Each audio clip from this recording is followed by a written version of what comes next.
Beirut merupakan ibu kota, berikut pula sebagai pelabuhan utama, dan kota terbesar di negara Lebanon. Kota ini terletak di pantai Mediterania, tepatnya di kaki pegunungan Lebanon.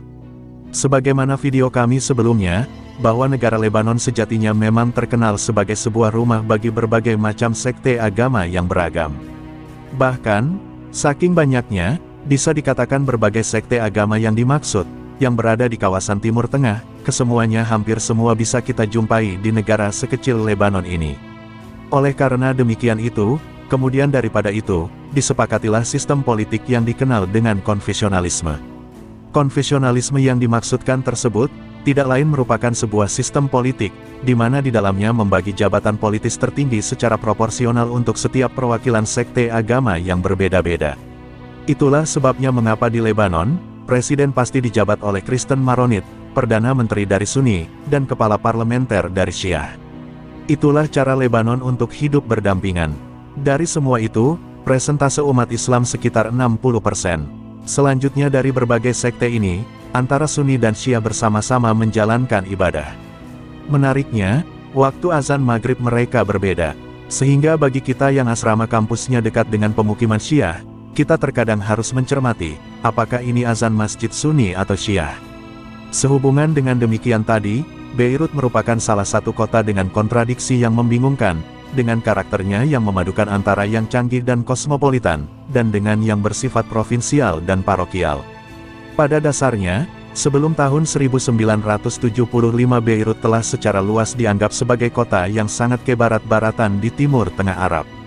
Namun, pasca itu, Perang Saudara selama 15 tahun banyak menghancurkan sebagian besar wilayah kota, bahkan telah mengikis sebagian besar kecemerlangan yang sebelumnya menyembunyikan sisi Arab yang berbeda dari Levantin, karakternya.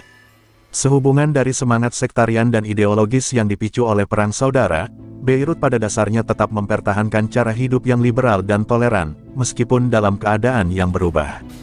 Pada tahun 1990-an Beirut memulai upaya pembangunan kembali secara besar-besaran untuk memulihkan basis ekonomi dan landmark budayanya. Kegubernuran wilayah, 7 mil persegi, 18 km persegi kota, 26 mil persegi, 67 km persegi.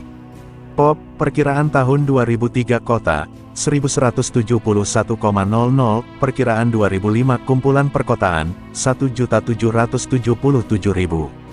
Kalau ditelisik lebih jauh, secara geografis kota ini terletak di atas dua bukit, Al-Ashrafiyah Beirut Timur, dan Al-Musaitibah Beirut Barat yang menjorok ke laut sebagai semenanjung berbentuk segitiga.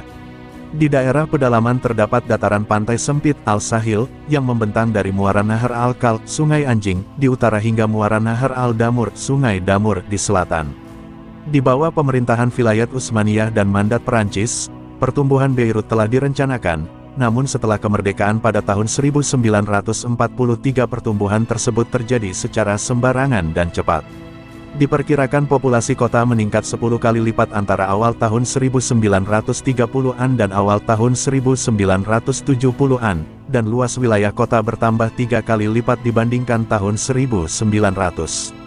Pada tahun 1950-an hanya sedikit bekas kota tua yang tersisa, dan sebagian besar darinya hancur dalam Perang Saudara tahun 1975 sampai dengan 1990. Kawasan pusat kota Beirut Tengah Kota Tua, hancur selama Perang Saudara, menjadi kawasan reruntuhan yang dihuni penghuni liar antara Beirut Timur dan Barat. Karena pertikaian sporadis yang terjadi antara faksi-faksi yang bersaing, pusat kota Beirut tidak dapat dibangun kembali selama perang, dan semua bisnis dipindahkan keluar wilayah tersebut untuk mendirikan bangunan baru. Di sisi kota yang dihuni umat Kristen dan Muslim, ketika perang berakhir pada tahun 1990, perpecahan yang kuat muncul antara pendapat resmi dan pendapat umum mengenai rencana rekonstruksi kota tua.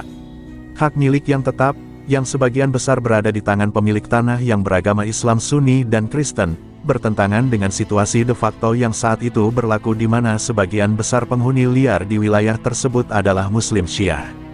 Oleh karena itu, kemajuan menuju rekonstruksi pada tahun 1990-an berjalan lambat. Kombinasi imbalan dan domain terkemuka membuka jalan bagi perkembangan pesat distrik pusat Beirut, BCD, pada dekade pertama abad ke-21. Namun investasi melambat pada tahun 2010-an, di tengah ketidakstabilan di wilayah tersebut.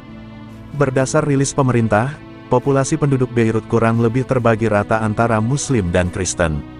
Namun, karena tidak adanya statistik yang dapat diandalkan, anggapan resmi ini tidak pernah dapat diverifikasi.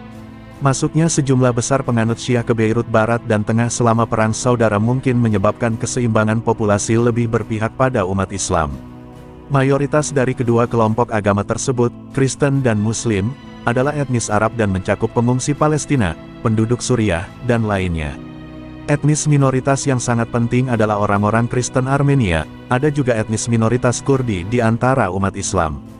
Beirut Timur hampir seluruhnya beragama Kristen, Beirut Barat mayoritas beragama Islam, dan sejumlah lingkungan campuran terutama di distrik Ras Beirut bersifat kosmopolitan. Yang kecil komunitas Yahudi, yang dulu terkonsentrasi di lingkungan pusat kota Wadi Abu Jamil, semakin berkurang karena emigrasi selama perang. Sebagian besar dari mereka yang tetap tinggal telah pindah tempat tinggal mereka ke Beirut Timur dan pinggiran kota Kristen di sekitarnya. Komunitas Kristen yang lebih besar adalah Maronit dan Ortodoks Yunani, minoritas Kristen, selain orang Armenia, termasuk Katolik Yunani, Protestan, Katolik Roma, dan lain-lain.